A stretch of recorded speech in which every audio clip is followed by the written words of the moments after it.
como você vê essa relação da China crescendo no poder e o mundo agora tendo que entender que a China é um player muito potente e ele tem vários problemas, né? Que é uma ditadura e tal. Eu acho que a gente ainda não percebeu que esse mundo já chegou, né? O Brasil tem a China como principal parceiro comercial há mais de 10 anos.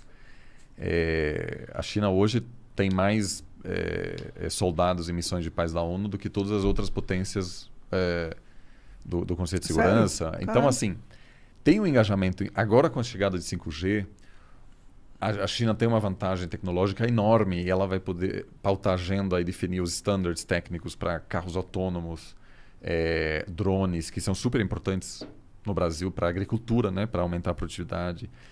Então, só que a gente acompanha de perto o que acontece nos Estados Unidos, mas quem aqui sabe exatamente, né, qual é a dinâmica interna na política chinesa? Só você, pô. Não, na verdade, nós ainda não temos um grande número de sinólogos, por exemplo, né? A gente precisa de pessoas que falem bem chinês, que tenham vivido na China. Até o próprio Itamaraty, na verdade, não tem tantas pessoas que falam bem chinês. E eu me preocupo muito porque eu vejo os meus alunos que vão ter posições de destaque daqui a 20 anos. E daqui a 20 anos a economia chinesa será muito maior, provavelmente, do que a americana. Sim. Né? A gente vai estar olhando muito para a Ásia e eu entendo, eles ainda preferem fazer o intercâmbio na Europa ou nos Estados Unidos ou na Argentina. Ainda poucos vão para a Ásia, mas esse vai ser vamos dizer, o coração político e econômico. Agora, o que a China vai fazer, eu acho que eles não vão repetir essa besteira que os britânicos, os soviéticos e os americanos fizeram no Afeganistão. Eles são super pragmáticos porque tem uma diferença. A China não quer exportar seu sistema político, que é uma diferença... Isso é bom. Porque a China se considera como único. Né? Diz, olha, nós somos... Não existe outro igual. Tanto que em chinês, China é reino do meio. Se consideram o centro do mundo e não acham que estão em processo de ascensão. Estão em processo de voltar onde eles sempre estavam, né? No centro. Bom, faz sentido até, né? Não, é verdade, historicamente falando, é totalmente verdade.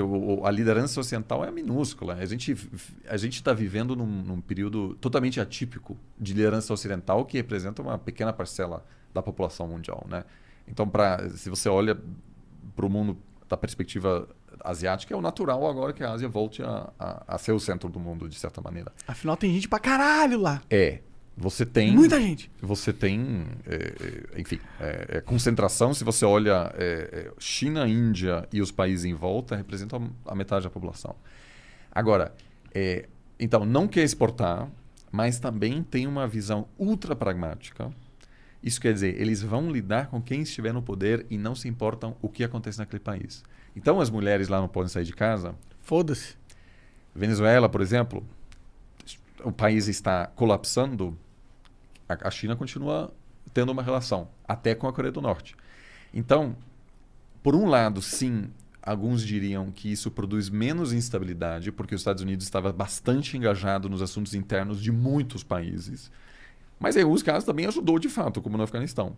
A China não vai fazer isso, mas ela pode acabar sendo, vamos dizer, pode haver assuntos que são interessantes para a China e ela acaba se envolvendo como a União Soviética.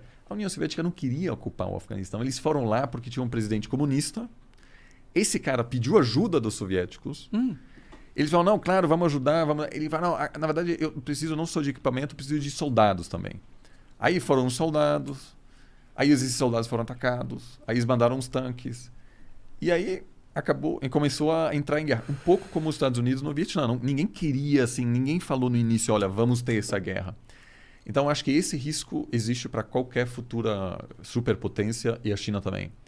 Porque se você tem, sei lá, um grande investimento chinês na África, aí um presidente africano diz, vamos nacionalizar, vamos tirar. A China vai falar, opa! Entendeu? Não. Então, assim, essa dinâmica, ela independe do sistema político. Mas os chineses estudam muito cautelosamente a história. Eles sabem muito bem que o Afeganistão é um tema complicado para qualquer superpotência. E eu acho que eles têm tantos problemas internos ainda. É um país em desenvolvimento. A gente será pela primeira vez em muito tempo a economia global será liderada por um país pobre. Né? É algo diferente, porque os Estados Unidos não apenas era a maior economia do mundo, é um país muito rico também. Era um dos países mais ricos per capita. Então a China é uma liderança que você viaja para o interior e tem realmente muitos problemas. Então ela, sabendo, eu acho que o governo sabendo disso, vai fazer de tudo para atrasar ao máximo confrontos desse tipo. Né? Só se eu acho que pode haver, por exemplo, um confronto com Taiwan, quando percebe-se que os americanos estão tão cansados de guerras, se a China perceber, olha, eu posso retomar Taiwan sem que o Biden vai reagir, aí eu acho que isso pode acontecer. Então nos próximos 4 anos eles vão retomar Taiwan. O cenário que gera mais preocupação é ou a China reagir ao declínio americano e aí os Estados Unidos... Porque será que a opinião pública americana apoia um confronto entre os Estados Unidos? Provavelmente não.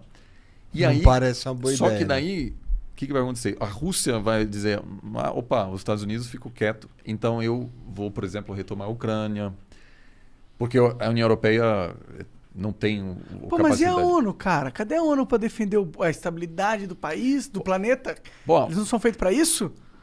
A ONU, acima de tudo, a ONU tem uma tensão, né? Por um lado, ela é fundamental para a defesa dos direitos humanos, etc. Tem uma atuação relevante, mas ela opera a partir da igualdade soberana dos países membros. Ou seja, ela, acima de tudo, diz os países são soberanos e só se os membros permanentes do Conselho de Segurança decidirem que uma intervenção militar em um país é legítima, aí sim você pode... violar a soberania de um país dentro do direito internacional. Mas isso só se a China, a Rússia, o Reino Unido, a França e os Estados Unidos estiverem de acordo. É muito raro. Né?